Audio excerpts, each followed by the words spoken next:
नमस्कार दोस्तों। एक बार फिर से आपका बहुत बहुत स्वागत करता हूं अपने YouTube चैनल रियलिस्टिक ज्ञान में। आप देखते आए time and again multiple time मैं इंटरव्यू करते आए हो आईआईटी जैम टॉपर्स का, आईआईटी जेई टॉपर्स का, नीट टॉपर का। आज पहली बार मैं एक ऐसा इंटरव्यू कर रहा हूं जो मेरे लिए खुद भी बहुत इंपॉर्टेंट है। आप सबको भी बड़ी खुशी हो रही होगी कि मैं इस कैटेगरी के अंदर ये पहली इंटरव्यू कर रहा हूं, वो भी पहली रैंक है सर की। तो बहुत बहुत स्वागत है तोसिस सर आपका मेरे यूट्यूब चैनल में। और बहुत बहुत बधाई है आपके AIR-1 आई यूपीएससी जियो साइंटिस्ट के अंदर। एंड वन मोर इन्फॉर्मेशन जो मैं यहाँ पे देना चाहता हूँ, एक नहीं, दो नहीं, तीन नहीं, चार चार गोल्ड मेडल मिल रखे जब आप बीएचयू के अंदर पढ़ रहे थे। आप थोड़ी सी अपने बारे में इंट्रोडक्शन दीजिए, थोड़ी ऑडियंस आपके बारे में जान पाए। वही तोषित त्रिवेदी सर, थोड़ा सा इंट्रोड्यूस कीजिए सो दैट ऑडियंस रूबरू हो पाए आपसे। Hi Akshay, thank you so much यार, इतना इंट्रोडक्शन ऑलरेडी दे दिया है। करंटली मैं अभी as an assistant manager Bharat aluminium company में वर्क कर रहा हूँ। एंड इस subsidiary of Vedanta resources limited. और मेरा post graduation Banaras Hindu university से था। एंड मेरा under graduation Maharaja Sayajirao university से था, जहाँ पे भी मैं यूनिवर्सिटी रैंक होल्डर था 2 गोल्ड मेडल के साथ में। मेरा स्कूलिंग केंद्रीय विद्यालय से हुआ है।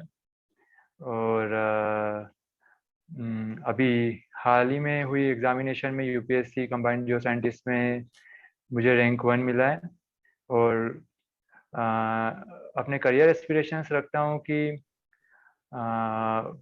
मिनरल रिसोर्स सेक्टर में शायद कंट्री के लिए कुछ अच्छा कर पाऊँ। एक चीज सर मैं नोटिस कर रहा हूँ, अभी आप इतने नॉर्मली बहुत काम हो करके चीजों को एक्सप्लोर कर रहे हैं। जस्ट एक ये मुझे मेरे अंदर भी खुद एक पॉजिटिव वाली वाइब आ रही है कि इतना नॉर्मली चीजों को एक्सप्लेन करना बड़ा हैप्पी फील हो रहा है। और रियली मैं बहुत हैप्पी हूँ कि मैं आपका इंटरव्यू कर रहा हूँ, नॉट कि मैं केवल वीडियो के अंदर ये बोलने के लिए बोल रहा हूँ। रियली मैं बहुत बहुत हैप्पी। एक थैंक यू। यूपीएससी एस्पिरेंट और इस तरीके से चीजें आपने कर रखी हो, केंद्रीय विद्यालय में पढ़ना, फिर आप सर जहां पे भी पढ़ रहे हैं हर जगह गोल्ड मेडल लेके आ रहे हैं। मीन्स एक क्रीम लेयर के आप स्टूडेंट रहे अपने पूरे जर्नी के अंदर में। तो मेरा फर्स्ट क्वेश्चन आपसे यही है कि आपकी AIR-1 जब आती है, आप एक बड़े एंट्रेंस एग्जाम के अंदर, जहाँ पे कई सारे लोगों का ड्रीम होता है कि हम इस एग्जाम के लिए प्रिपेयर हो। मैंने ये नोटिस करा अपने पूरी सोसाइटी के अंदर कि कोई उस एग्जाम के लिए प्रिपेयर भी करता है यूपीएससी के लिए, तो भी एक रिस्पेक्ट बहुत मिलने लगती है। आप उसमें AIR-1 देखते हैं, वो क्या फीलिंग थी आपके लिए कि हाँ मैंने AIR-1 ला रखा है? उस टाइम की फीलिंग को एक्सप्लेन कीजिए आप।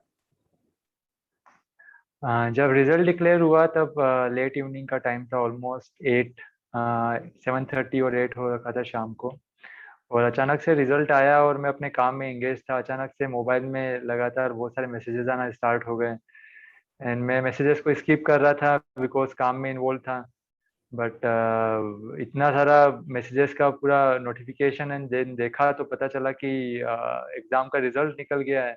एंड देन अगले ही मोमेंट पता चला कि मेरा उसमें रैंक है, फर्स्ट आ गया, बिकॉज लोग डायरेक्टली कॉन्ग्रेचुलेशंस देना स्टार्ट कर दिए थे। सो अलग ही टाइप का फीलिंग था। पूरे दिन भर थका हुआ था उस दिन काम से, और अचानक से रिजल्ट आने के बाद में लगा कि काफ़ी रिलैक्स फील हो रहा था कि जिस चीज़ के लिए ट्राई कर रहे थे एटलीस्ट वो चीज़ मिल गया। अच्छा। इसीलिए जॉब के साथ में मैंने सोचा नहीं था कि हाँ फर्स्ट रैंकिंग के साथ में ये क्लियर हो जाएगा एग्जामिनेशन।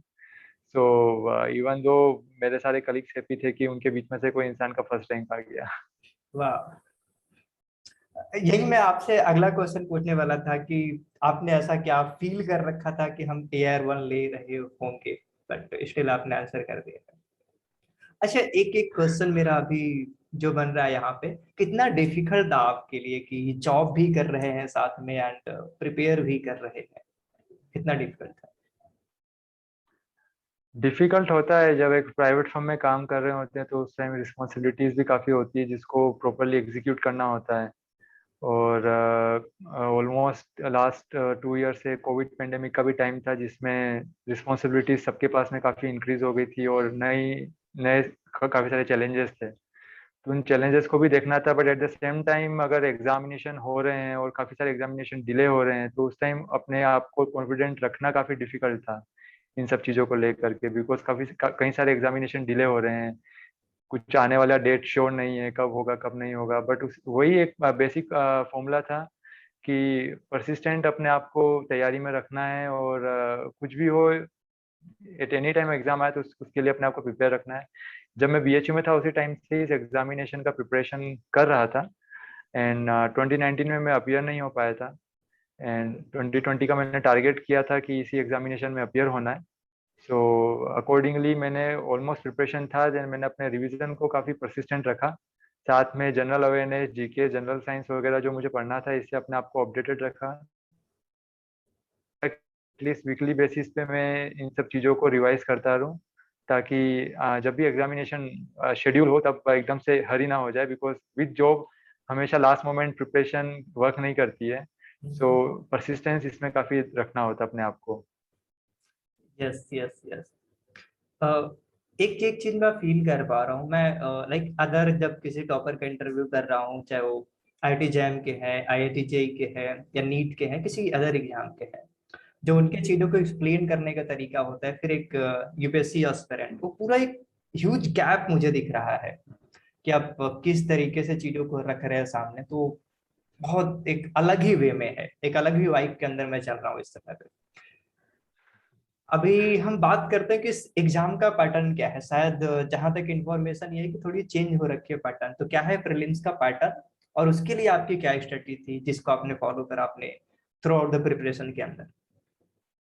पर्टिकुलरली एग्जामिनेशन में प्रीलिम्स में दो पेपर होते हैं।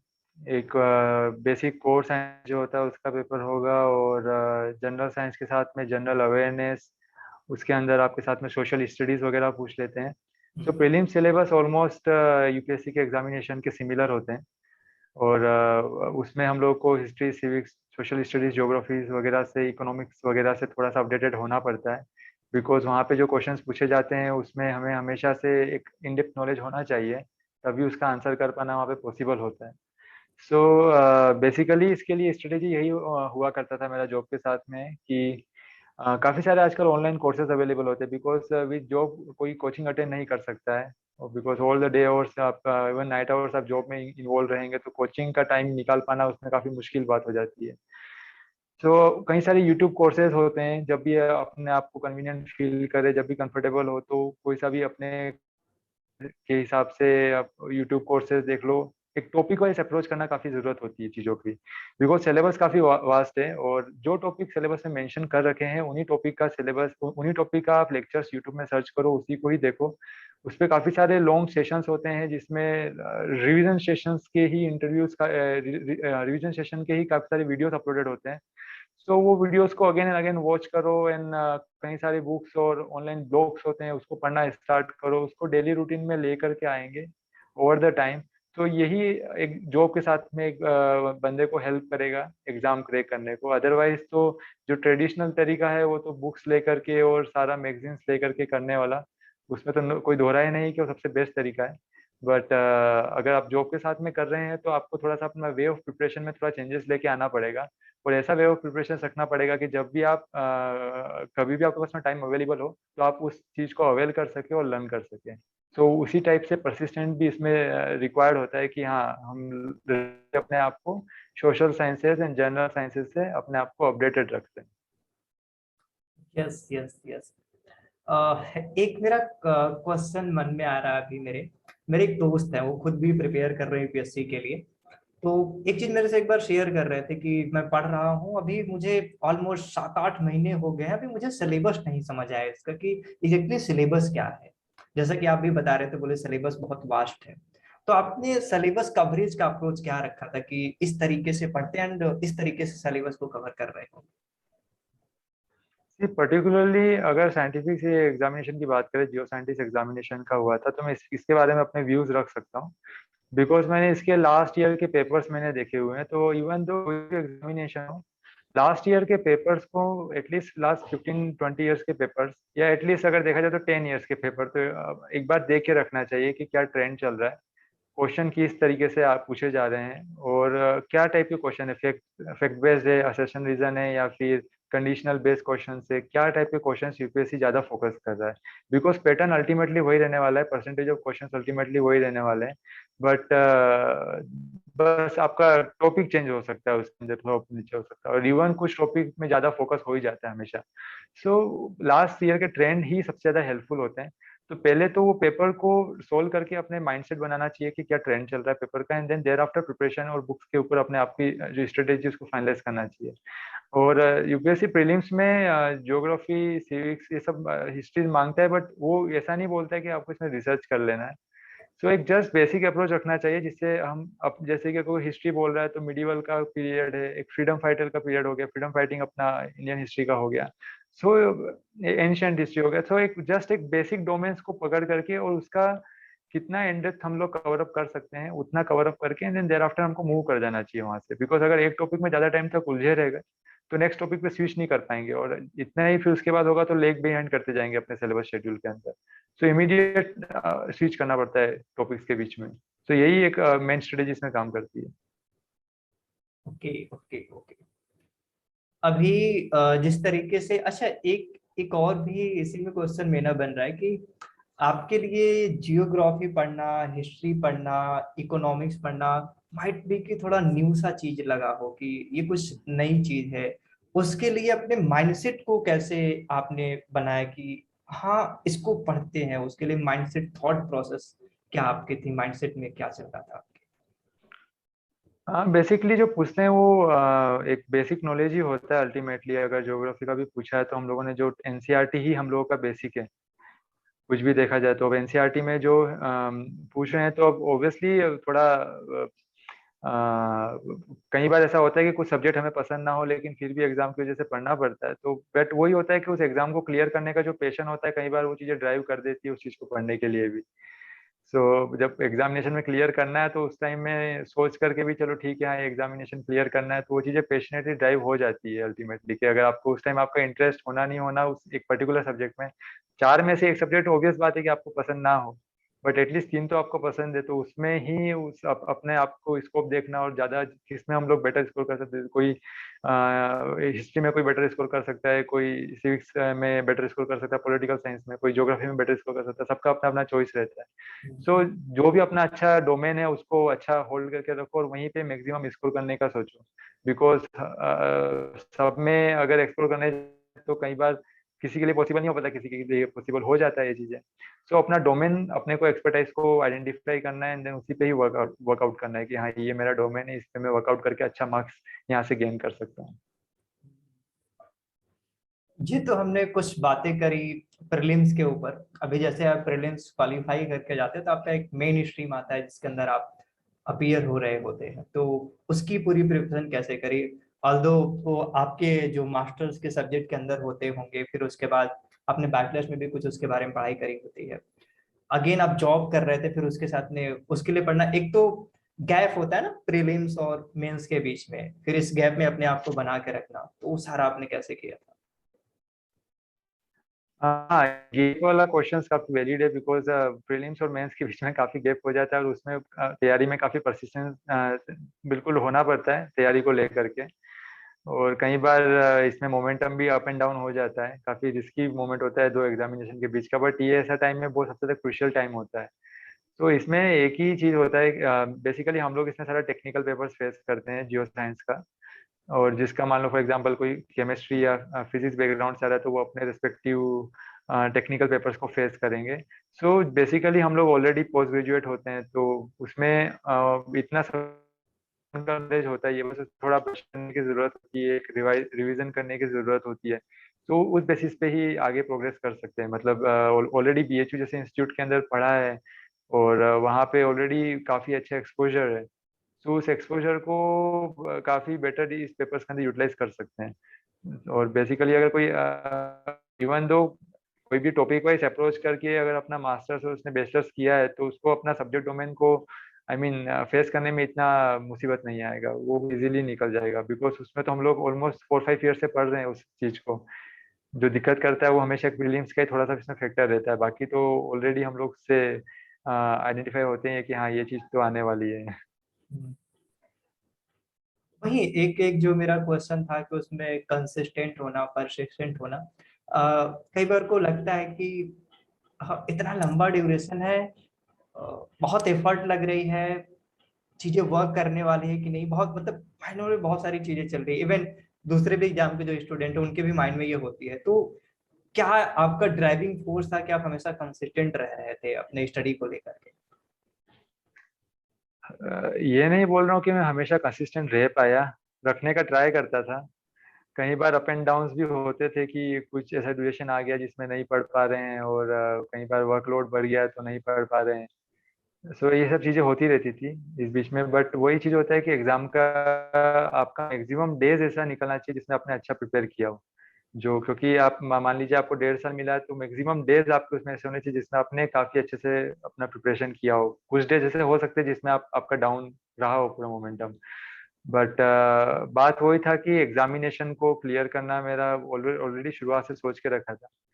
और वही वही चीज ड्राइविंग फोर्स काम करती है कि हाँ, अगर आपको ट्रूली यूएमएस सर्विसेज में ज्वाइन करना है, अगर जियो साइंटिस्ट सर्विसेज में, तो वो चीज ही अपना पैशन होता है कि अगर आपको वहाँ पे जाने की इच्छा है, सो वो पेशन, वो बेस्ट आई मीन एक्सपोजर जो होता है फील्ड से, टेक्निकल फील्ड से, जो हमें वहाँ पे मिल सकता है, यही सबसे बड़ा ड्राइविंग फोर्स होता है इस प्रिपरेशन को करने के लिए। अदरवाइज जहाँ पे है वहाँ के अगर हम लोग इन्वायरमेंट से अगर सेटिस्फाइड है तो फिर हम लोग उस चीज़ में ड्राइव नहीं कर पाएंगे। लेकिन हाँ, जहाँ जाना है वहाँ पे बेस्ट एक्सपोजर मिल रहा है, ऑलमोस्ट वहाँ पे अपने आप को हम लोग बेटर ग्रो कर सकते हैं फ्यूचर के लिए। सो वो चीज़ सबसे बड़ा ड्राइविंग फोर्स होता है जो हमको आगे ग्रो करके एग्जाम के लिए प्रिपेयर भी करवा देगा। Yes yes yes. अच्छा, एक एक क्वेश्चन मेरा इसी में बनता है कि आपका जो बता रहे हैं ड्राइविंग फोर्स होता है, मैंने पहले से ही सोच के रखा था। कई सारे लोग चीजें प्लान करना चाहते हैं कि हाँ मुझे भी यूपीएससी का प्लान करना है, मुझे भी यूपीएससी की तैयारी करनी है, मुझे भी एक अपने आईएएस के रूप में देखना है अपने आप को, मुझे देश को सर्व करना है या इन्वायरमेंट के लिए कुछ करना है। तो एग्जैक्टली में आपका स्ट्रॉन्ग मोटिवेशन वो बनना कैसे शुरू हुआ था कि नहीं मुझे ना यूपीएससी के लिए प्रिपरेशन करनी है? बड़ी चीजें होती है करने के लिए, बट इसी को आपने कैसे चूज करा? बेसिकली मेरा पैशन था जियो साइंसेस के अंदर जाने के लिए। सो इनिशियली मैं चाह रहा था कि इनिशियल लेवल पे एटलीस्ट इतना मेरा डिग्री में अपना एकेडमिक्स काफ़ी अच्छा रहा है। सो उसके बेसिस पे काफ़ी अच्छा एक्सपोजर मिलेगा जियोलॉजिकल फील्ड्स में आगे बढ़ने से और मिनरल रिसोर्स सेक्टर में वर्क करने से कंट्री के लिए। बिकॉज काफ़ी एक्साइटिंग प्रोजेक्ट्स चल रहे हैं। सो उन मिशंस में काम करने के लिए भी काफ़ी बेस्ट करियर अपॉर्चुनिटीज़ है, और वो डायरेक्टली मिनिस्ट्री के अंदर। सो ये काफ़ी एक मतलब काफ़ी बहुत बड़ी मतलब ड्राइविंग चीज़ होती है जिससे ऑटोमेटिकली हाँ ये भले ही कई बार हम लोग अपने एस्पिरेशंस में डाउन हो जाते हैं, बट इतना अच्छा जब सामने फील्ड दिखता है जहाँ पे हम लोग अपना करियर पाथ क्लियरली विजिबल होता है कि हाँ यहाँ पे जाकर बेटर कर सकते हैं। जैसे कि फॉर समवन ये आईएएस ऑफिसर करके पब्लिक एडमिनिस्ट्रेशन में जाना हो सकता है, या फिर किसी के लिए इकोनॉमिक सर्विसेज में जाना हो सकता है, किसी के लिए इंजीनियरिंग सर्विसेज में जाना हो सकता है। सो ये सारी एग्जामिनेशंस टॉप क्लास एग्जामिनेशंस है। सो सबका अपना अपना क्या पर्सपेक्टिव है, क्या सर्व करना है उनको, कहाँ पे उनके लिए बेटर अपॉर्चुनिटीज दिखती है करियर ग्रोथ की। तो वो चीज़ सबसे बड़ी आई मीन मोटिवेशन प्रोवाइड करती है। अगर वो चीज़ है तो फिर ऑटोमेटिकली वहाँ पे जाने के लिए इंसान सोच लेगा फिर। एग्जैक्टली। रियली में मैं आपके इस जो कन्वर्सेशन है, जो आप चीजें एक्सप्लेन कर रहे हैं, मैं खुद भी इनमें से कई सारी चीजों को इम्प्लीमेंट करने वाला हूँ। ये अभी जो आप बता रहे हैं कि आपका एस्पिरेशन कुछ भी हो सकता है आपके लिए। अभी जैसे मैं इंटरव्यूज करता हूँ तो मेरा भी एक थॉट है कि जो लोगों ने कर रखे, जो एक्सपीरियंस है उनके उनके एक्सपीरियंस से कोई और जिनको ये इंफॉर्मेशन नहीं मिल पाती है, जो लोगों ने कर रखा है उन्होंने कैसे करा है, जस्ट वो चीजें मैं शेयर कर पाऊँ। जस्ट ऐसे मिशन के साथ मैं चीजें शेयर कर रहा हूँ, और ये वाई मेरा और स्ट्रांग होता जाएगा इस इंटरव्यू के बाद, बहुत स्ट्रांग होने वाला है। क्योंकि इस वीडियो को मैं खुद भी एडिट करूंगा तो मैं खुद ही देखूंगा दोबारा और बहुत आराम से सुनूंगा। अभी तो मैं सुन ही रहा हूँ, तो बहुत स्ट्रांग होने वाला है। मैं बहुत हैप्पी फील कर रहा हूँ। आई होप कि जो भी हमें यूट्यूब पे देख रहे होंगे वो भी बहुत हैप्पी फील करने वाले और लाइफ के अंदर बहुत अच्छा कर रहे होंगे, उनके जो भी गोल है, चाहे यूपीएससी कोई और अचीव कर रहे होंगे। थोड़े हम आगे मूव करेक्ट करते हैं। करेक्ट। अगला क्वेश्चन मेरा आपसे ये है कि अभी प्री भी हो गया, मेंस भी हो गया, एक अगला पड़ाव आता है हमारा इंटरव्यू वाला। उस चीज को आपने कैसे फेस करा, और इंटरव्यू के कुछ क्वेश्चन जो आप शेयर करना चाहे, जो आपको अभी मेमोराइज हो रहे हैं, जो लोगों के हेल्प कर सकते हैं, तो जरूर से आप शेयर कीजिए। इंटरव्यू इनिशियली इस प्लान इंटरव्यू जो होता है वो जनरली अगर देखा जाए बॉडी स्ट्रक्चर अगर बताऊं तो उसमें जो भी ग्रुप ए सर्विसेज होती है class 1 group A services central government की, उसमें यूपीएससी इंटरव्यूज रहता है, तो शायद ये लोग 5 लोगों को पैनल में बिठाते हैं। So panel as per the services matter कर सकता है। अगर साइंटिफिक सर्विसेज है, जियो साइंस सर्विसेज है, सो उसके लिए ऑलमोस्ट उसके जो रिगार्डिंग जो प्रोफेसर या साइंटिस्ट है वो रहेंगे, यूपीएससी चेयरमैन रहेगा, या फिर उनके जो भी कोई मिलिट्री पर्सन या कोई आईएएस या आईपीएस ऑफिसर वहाँ पे रहेगा इंटरव्यू लेने के लिए। अगर कोई सिविल सर्विसेज के लिए जा रहा है तो person from different professor from different background वहाँ पे हो सकते हैं, आईएएस और आईपीएस ऑफिसर वहाँ पे हो सकते हैं। सो ये बेसिक कंपोजिशन रहता है वहाँ पे। मेरे केस में जो जनरल इंटरव्यूज का टाइम था पर कैंडिडेट ऑलमोस्ट 25-30 मिनट्स के अराउंड होता है। और मेरा तो फर्स्ट इंटरव्यू था, सबसे फर्स्ट जब स्टार्ट हुआ था इसका इंटरव्यू तो सबसे फर्स्ट इंटरव्यू था। और almost more than an hour वहाँ पे इंटरेक्शन चला था।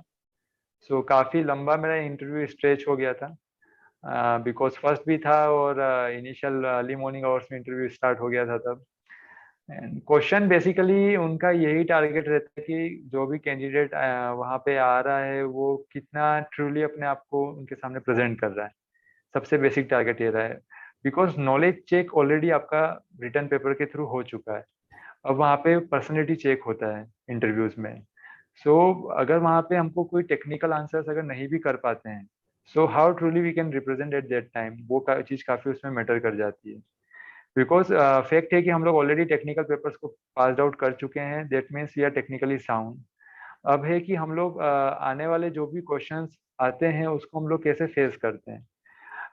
मान लो क्वेश्चन नहीं आया तो कुछ गलत जवाब दे दिया, या फिर ब्लफिंग टाइप अगर ऐसा कुछ कर दिया, या फिर कुछ आई मीन डाइवर्ट कर दिया क्वेश्चन को। सो वैसे इंस्टेंसेस को ज़्यादा मतलब हमको वैसे इंस्टेंस को अवॉइड करना चाहिए कि हम लोग वैसा ना करें। अपने पॉइंट पे क्लियर रहना चाहिए वहाँ पे, बिकॉज सामने वाला पैनल हमेशा ट्राई करता है कि हम अपने पॉइंट से डाइवर्ट हो जाए। और अगर उस टाइम ही अपना वो लोग कॉन्फिडेंस चेक करेगा, सो कॉन्फिडेंस है एंड देन अपना ट्रू, हम कितने ट्रू है अपने आप से एंड देन सामने वाले से। सो ये बेसिक फॉर्मूलाज है इंटरव्यूज के लिए जहाँ तक लगता है। और हमेशा टेक्निकल, बेसिक टेक्निकल तो आना ही चाहिए जब भी अगर कुछ पूछता है वहाँ पे तब। सो जितना भी वहाँ पे प्रोफेसर वगैरह कुछ भी क्वेश्चंस कर रहे हैं एंड देन बेसिक टेक्निकल चीज़ें तो आना ही चाहिए, बिकॉज वो मस्ट होती है, मैंडेटरी होती है। अगर नहीं भी आ रहा है देन उस चीज़ को प्रॉपरली टेकल करना चाहिए कि हाँ ये चीज़ें है, बिकॉज नहीं आ पा रहा है। सो यही बेसिक फंडा रहता है कि एक प्रॉपर वे में इंटरव्यूज के अंदर जाए। अब क्वेश्चन कौन कौन से रहे, सो क्वेश्चन बेसिकली मेरा ऑलमोस्ट राजस्थान से मैं हूँ और गुजरात से मैंने अपना बैचलर्स किया है, मास्टर्स मैंने वाराणसी से किया है, बीएचयू से। मैं छत्तीसगढ़ में जॉब कर रहा हूँ, तो मेरा ऑलरेडी प्रोफाइल काफ़ी डाइवर्स रह चुका है। कई सारे प्रोजेक्ट्स मैंने नॉर्थ में उत्तराखंड वगैरह में और साउथ में किए हुए हैं। So almost east west north south almost काफ़ी सारा कवर अप हो चुका है, तो वो ऑलरेडी उनको प्रोफाइल में रिफ्लेक्ट होता ही है। और ऑलरेडी मैं मेरा ऑलरेडी जॉब प्रोफाइल भी चल रहा है, तो वो भी वहाँ पे रिफ्लेक्ट होता है। सो जो भी हम लोगों ने वहाँ पे अपना प्रोफाइल रिफ्लेक्ट किया है, क्वेश्चन वहीं से ही उठता है। सो जितना हम लोग वहाँ पे उनको बोल रहे हैं अपने प्रोफाइल को, जो भी हम लोग फॉर्म में लिख के दे रहे हैं, उससे हमको काफी साउंड रहना चाहिए एट एनी मोमेंट, क्योंकि क्वेश्चन वहीं से ही सारे आने वाले हैं। वो कोई क्वेश्चन कहीं नए टॉपिक से नहीं निकाल के लेके आते। जो हमने लिख करके दिया है क्वेश्चन, वहीं से ही वो लोग सारा पूछेंगे, और उसी में हमको अपने आप को प्रॉपरली रिप्रेजेंट करना आना चाहिए कि हमने जो किया है हमने उसको अच्छे तरीके से किया है। यही एक बेसिक शायद चेकिंग होता है वहाँ पे इंटरव्यू में। कुछ आप एक दो क्वेश्चन ऐसा शेयर करना चाहेंगे जो लाइक टेक्निकली थे या फिर ऐसे नॉर्मली क्वेश्चन थे जिसके आपको बहुत प्रॉपर आंसर नहीं पता थे, बट आपने एक परफेक्ट वे में उसका आंसर करा, जो लगता है कि उनको डिसाइड करने के अंदर कि हाँ ये एक बहुत बेस्ट बेटर वाले कैंडिडेट है, क्योंकि वो तो हर एक डायमेंशन के अंदर आपको चेक कर रहे हैं कि आप किस तरीके से उस पर्टिकुलर मोमेंट में सोच रहे हैं, क्वेश्चन को कैसे डाइवर्ट कर रहे हैं। आपकी प्रोफाइल बहुत ही स्ट्रांग है, उसको भी वो देख रहे हैं। तो सारे फैक्टर को जो एनालिसिस कर रहे होते हैं, जो आपके आंसर होते हैं। तो आपने कोई एक ऐसा क्वेश्चन जो आप शेयर करना चाहे कि इस क्वेश्चन के थ्रू ऐसा चेक कर पाए थे, या मुझे ऐसा लगता है।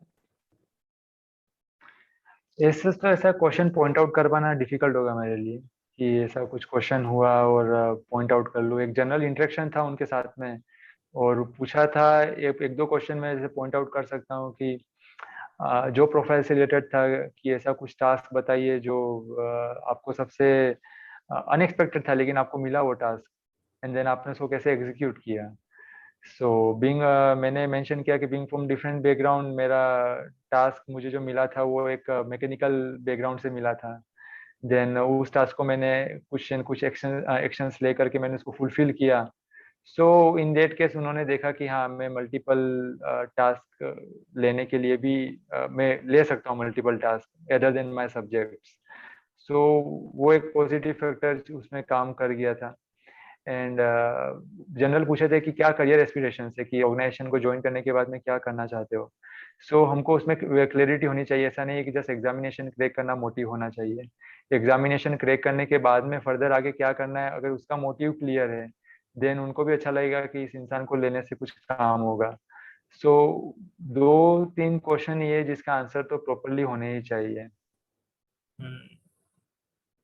अच्छा, अभी जैसे आप बता रहे हैं कि करंटली मैं जॉब भी कर रहा हूँ, अभी जो आपका प्रोफाइल है, जो आप अपॉइंट हो रहे हैं, वो आपकी प्रोफाइल के अंदर क्या वर्क आ रहा होगा कि एग्जैक्टली में आपका क्या रोल प्ले हो रहा होगा, एक अपने डिस्ट्रिक्ट के अंदर कह रहे तो आपका क्या रोल है?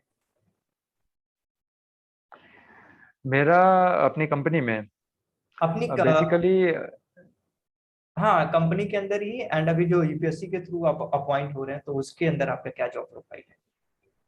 ओके, करंटली तो मैं यहाँ पे अभी कमर्शियल में और जियोलॉजिकल प्रोफाइल में अपना सर्विसेज दे रहा हूँ भारत एल्यूमिनियम कंपनी में।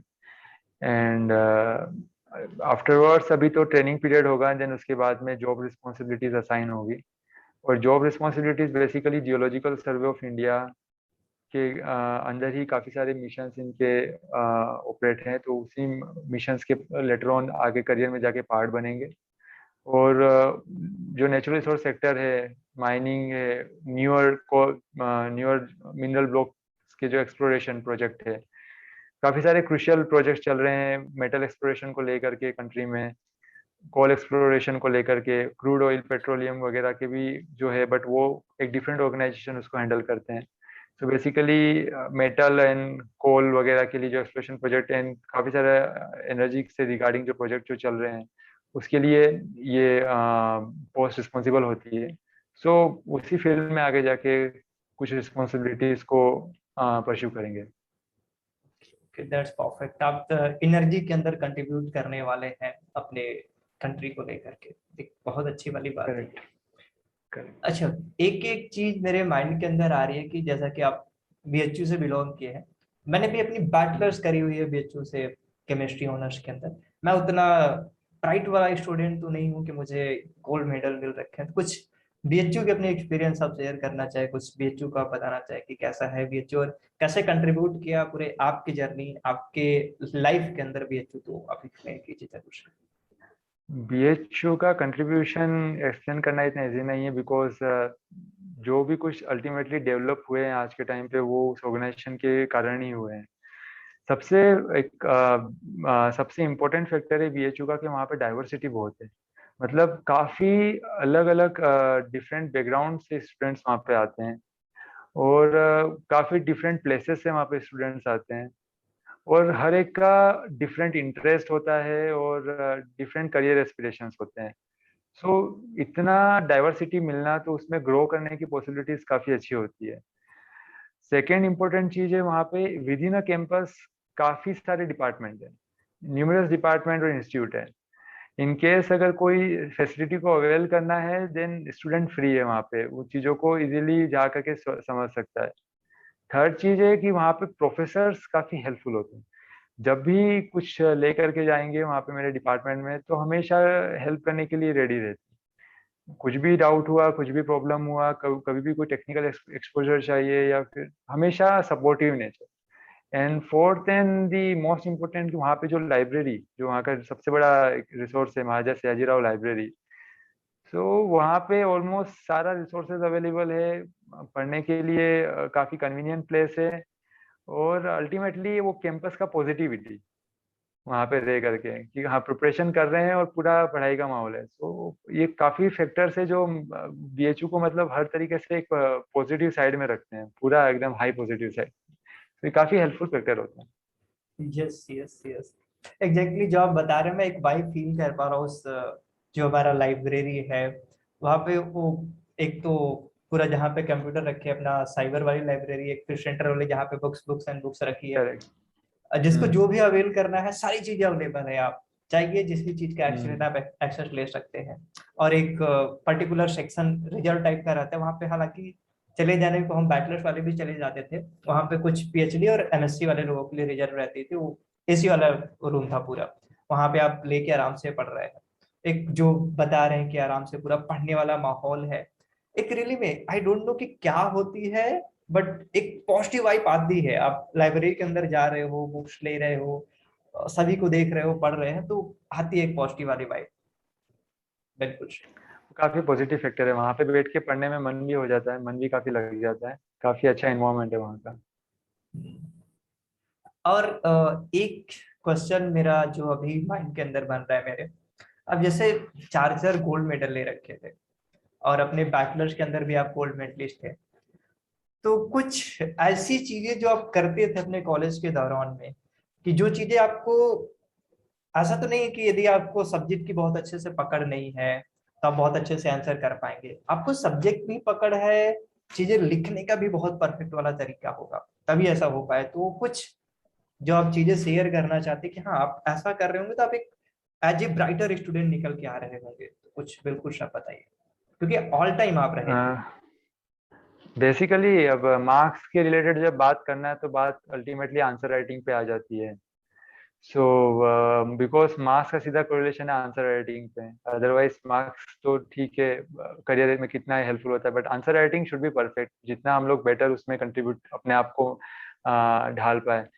तो आंसर राइटिंग में जब थ्योरेटिकल क्वेश्चंस जब पूछे जाते हैं तब उसका आंसर पॉइंट वाइज होना चाहिए। मतलब जब लॉन्ग क्वेश्चंस इवन कोई पूछ रहा है तो उसको वो प्रॉपरली सेगमेंटेड आंसर्स होने चाहिए। ऐसा नहीं होना चाहिए कि हम लोग बस अननेसेसरली लिखना स्टार्ट कर दिया और रुक ही नहीं रहे हैं और पूरा पेज भर के रख दिया। वेल सेगमेंटेड क्वेश्चन होना चाहिए कि हाँ शुरुआत के 3 लाइन में ये डिस्क्राइब करना है, बाद की 3 लाइन में ये डिस्क्राइब करना है, दिस हाउ वी हमको क्वेश्चन को एंड करना है। अगर किसी को डायग्राम की जरूरत है, किसी फ्लो चार्ट की जरूरत है, तो उसको आप इमीडिएटली ड्रॉ कर देना है। तो बाकायदा कोई अगर लिखना छूटा है तो उसको छोड़ देने का है कि हाँ ये चीज नहीं लिखेंगे, उसको साइड में कर देने का है कि चलो ठीक है, बिकॉज टाइम का भी काफी कंस्ट्रेंट्स होते हैं एग्जामिनेशन में। सो कम लिखने का और बेटर रिप्रेजेंटेशन का हमेशा राइटिंग स्किल में ट्राई करना चाहिए, और to the point crisp answer होगा तभी सामने वाले को चेक, बिकॉज अल्टीमेटली सामने जब चेक करने वाला होगा वो भी ज्यादा उसको इतना इन डेप्थ एक एक लाइन को पढ़ करके नहीं हमेशा चेक होता है, कई बार मिस हो जाती है। तो उसको प्रॉपरली विजिबल रहे वो चीज जो लिखी है, हम लोग क्लियरली पॉइंट आउट कर पा रहे कि हमने जो सीखा है उस चीज को। सो वो चीज बेटर आंसर राइटिंग में हेल्प करती है, और बेटर आंसर राइटिंग से ही अच्छे मार्क्स आ सकते हैं। काफी को आंसर राइटिंग में इश्यू होता है सो, बट उनका कॉन्सेप्ट भी क्लियर होता है। बट कॉन्सेप्ट क्लियरिंग एंड थोड़ा सा आंसर राइटिंग में थोड़ा सा ये है कि बेटर रिप्रेजेंटेशन को अगर आ जाता है तब मार्क्स सिक्योर करना इजी हो जाता है। जो आप अननेसेसरी राइटिंग से बचना चाहिए, थोड़ा सा अननेसेसरी राइटिंग जो हम करते हैं एग्जामिनेशन में उससे बचना चाहिए, उससे नुकसान हो जाता है मार्क्स अच्छे मिलने के अलावा। तो अच्छी ये वाली चीज डेवलप फिर कैसे करी जाए, क्योंकि अब सपोज कि कोई एक ऐसा स्टूडेंट है जिसको सब्जेक्ट की बहुत अच्छे से नॉलेज है, उसको आप तो कुछ भी ऐसे क्वेश्चन करते हैं ओरली वो बता देते हैं, चीजों को एक्सप्लेन भी कर देते हैं, बट जब पॉइंट आती है एक परफेक्ट ऑर्डर के अंदर, परफेक्ट वे के अंदर वही आंसर राइटिंग करना, तो वो कैसे डेवलप होती है? कॉन्सेप्ट अगर क्लियर है तो आंसर राइटिंग परफेक्ट ही होगी, नो डाउट। ये भी आप एक कॉन्सेप्ट सॉलिड अगर पॉइंट। क्लियर है तो आंसर राइटिंग परफेक्ट ही होगी, उसमें कोई दो राय नहीं। कॉन्सेप्ट क्लियर नहीं होगा तो आंसर राइटिंग में ही हम लोग जानबूझ करके उसको पैराग्राफ बना के रख देते बिल्कुल बिल्कुल। अच्छा आप हैं। कुछ वो कोई चीजें, हाँ हाँ हम्म, बताइए बताइए। नहीं जस्ट यही लाइन को बोल रहा था कि इनकेस अगर क्वेश्चंस वगैरह जब हमें नहीं आता है तभी हम लोग उसमें पैराग्राफ अप्रोच रखते हैं। जब क्वेश्चंस का आंसर हमको पता होता है तो हम खुद उसको पहले जो सबसे इंपॉर्टेंट पॉइंट होता है पहले हम उसको पॉइंट आउट कर देते हैं, देन लेटर ऑन मूव कर जाते हैं उसके ऊपर। यस। तो वही है ओवर द राइट प्रैक्टिस, जिसको आंसर राइटिंग में इशू है तो उसको थोड़ा सा लिखने का भी ट्राई करना चाहिए।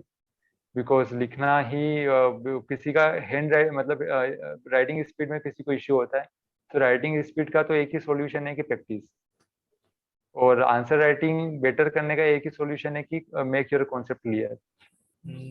तो ये दोनों के लिए अप्रोच होते हैं बेसिक। अच्छा, यहाँ पे कुछ ये भी कॉन्सेप्ट होता है क्या कि आपकी राइटिंग बहुत सुंदर होनी चाहिए, ऐसा कुछ? हाँ ऑब्वियसली इतनी सुंदर होनी चाहिए कि सामने वाले को समझ आ जाए बस। बिल्कुल। अभी इतना आप भी ऐसा नहीं होना चाहिए कि पूरा कर्सिव लिख दिया और सामने वाले को समझ नहीं पा रहा, बिकॉज अल्टीमेटली चेक सामने वाले को करना है, तो उसको समझ आ जाए एटलीस्ट ऐसी राइटिंग होनी चाहिए। ये यहाँ एक नॉर्मल रीडिंग डिस्टेंस पे रख करके आपका नोटबुक क्लियरली आप रीड कर पा रहे हो।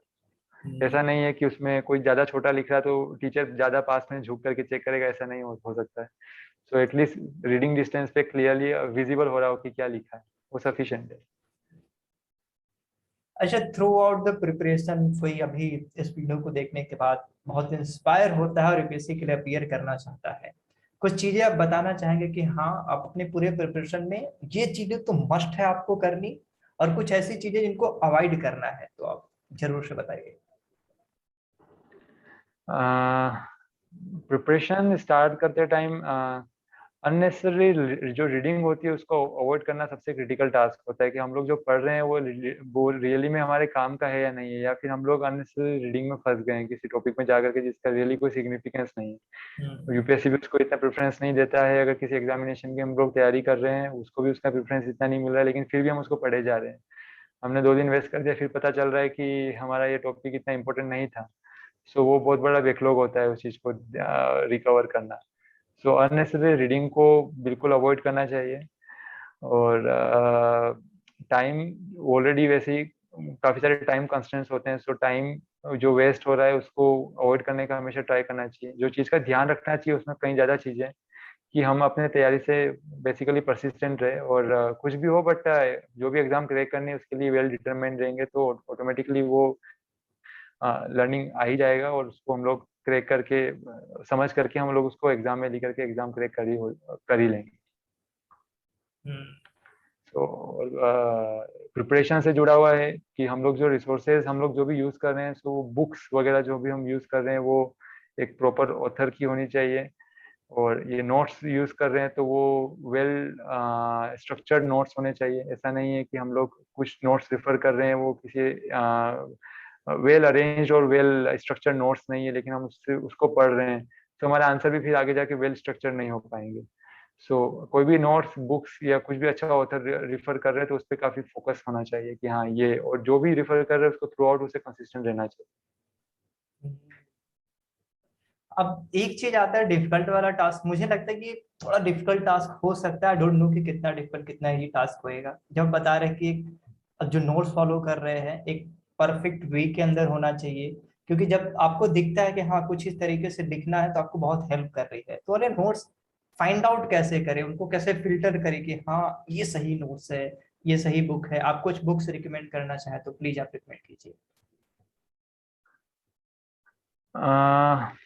नोट्स को सॉर्ट आउट करना इनिशियली डिफिकल्ट होता है, बिकॉज मैं सब्जेक्ट डोमेन में ही मैंने एग्जाम को फेस किया था। सो बैचलर्स और मास्टर्स से ऑलरेडी गुजर चुका था, तब पता चल जाता था कि क्या इंपॉर्टेंट है और क्या इंपॉर्टेंट नहीं है। बिकॉज जियोलॉजी मेरा सब्जेक्ट डोमेन था, तो मैंने उससे आगे जब जब क्रॉस किया तो ऑटोमेटिकली पता चल ही गया था कि क्या चीज़ें बेटर है और क्या चीज़ बेटर नहीं लिखा हुआ है। अगर कोई नया सब्जेक्ट, अगर फॉर एग्जाम्पल अदर एग्जामिनेशन के लिए भी ऑप्ट कर रहे हैं, तो उस केस के अंदर अगर हम लोग उस कोई एग्जांपल, अगर कोई कोई भी एक टॉपिक हमने सेलेक्ट कर लिया है, उसको पढ़ने के बाद में अगर हमको अच्छी क्लैरिटी आ रही है, एंड देन हम एक क्वेश्चन को अप्रोच कर रहे हैं यूपीएससी का कि हाँ ये पूछ रहा है, एंड देन हमको वहीं से क्रॉस चेक करना पड़ता है कि क्वेश्चन इस तरीके से पूछे जा रहे हैं और मैंने ये इस चीज को पढ़ के ये अंडरस्टैंड किया है। सो क्या प्रॉपर है, मैं आंसर लिख पा रहा हूँ यहाँ पे? अगर नहीं लिख पा रहे हैं देन उस टाइप के नोट्स को ऑब्वियसली स्टूडेंट्स पढ़ना डिस्कार्ड कर देंगे।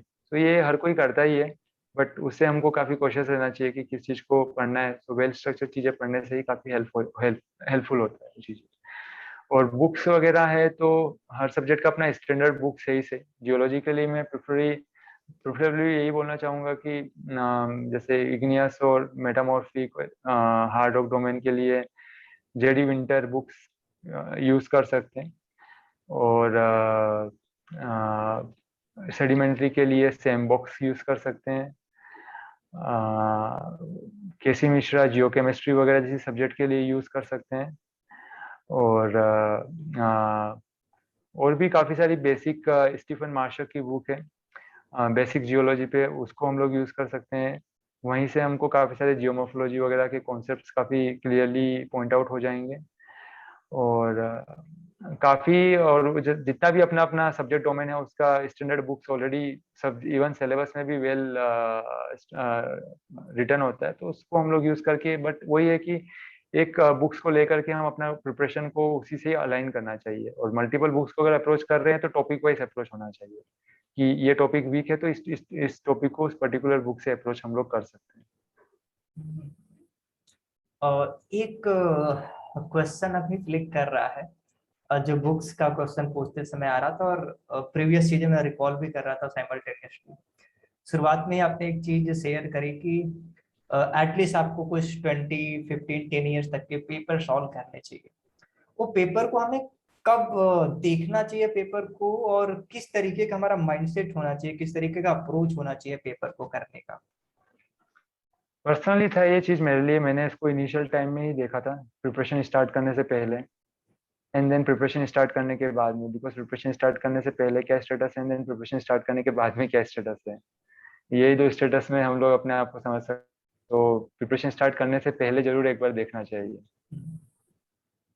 ताकि हम लोग प्रॉपरली अलाइन कर पाए। और यस, प्रिपरेशन एंड करने के बाद में तो करना ही पड़ेगा बिकॉज प्रैक्टिस के लिए। कि हमने पढ़ा क्या तो उसका आउटपुट अभी क्या निकल रहा है, इनपुट तो क्या हमने लिया। आउटपुट निकल रहा है एग्जैक्टली, कोशिश करते हैं।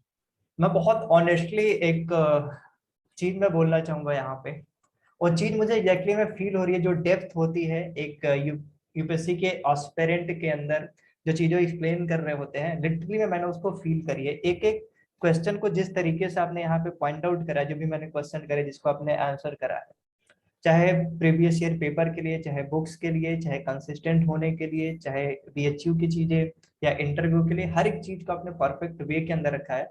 मेरे लाइफ के अंदर तो बहुत वैल्यू ऐड हुई है। मैं खुद भी एज ए पर्सन जो इंटरव्यू कर रहा है, मैं खुद भी इसको इम्प्लीमेंट करने वाला हूँ अपने लाइफ के अंदर ग्रोथ के लिए। एंड यही मैं रिक्वेस्ट करूंगा आप सभी से, जो भी हमें यूट्यूब पे देख रहे हैं, जरूर से इस चीज को इम्प्लीमेंट करें। आप भी अपने लाइफ के अंदर बहुत अच्छा कर रहे होंगे और मुझे बड़ी खुशी होगी, एंड आपको खुद भी बहुत खुशी होगी कि हाँ, मेरे द्वारा कुछ लोगों की लाइफ के अंदर वैल्यू ऐड हो रही है। यस यार, राइट अक्षय। ट्राई करना चाहिए हर दिन इम्प्रूव करने का, बिकॉज कोई भी परफेक्ट तो होता नहीं है। सो बेटर है कि वैल्यूज जितना ऐड कर पाए उतना ओवर द टाइम वैल्यूज को ऐड करते रहे। और इवन दो हर एक से कुछ ना कुछ सीखने का तो मिलता ही है, सो उसी में बेटर वे में आगे बढ़ना चाहिए। यस यस, बहुत बहुत धन्यवाद है, लिटरली बहुत बहुत धन्यवाद है आपका। और मैं बहुत हैप्पी हूँ कि आप जुड़े मेरे साथ में और ये वाली चीजें शेयर किए हैं। रियली मैं बहुत खुश हूँ आज मैंने आपसे बात करा, लिटरली बहुत बहुत thank you so much Akshay, अच्छा लगा तुमसे बात करके। Thank you so much. तो इस वीडियो को हम यहीं पे एंड करते हैं। आई होप कि आपको ये वाले वीडियो पसंद आई है। यहाँ से जो भी आप इनपुट लिए हैं अपने लाइफ के अंदर इसको इम्प्लीमेंट कर रहे होंगे और बहुत अच्छा कर रहे होंगे। मिलूंगा आपसे किसी और वीडियो में किसी और पर्सन के साथ में, जहाँ पे हम कुछ और बातें कर रहे होंगे। टिल देन लाइफ के अंदर आगे बढ़ते रहिए, चीजों को इम्प्लीमेंट करते रहिए।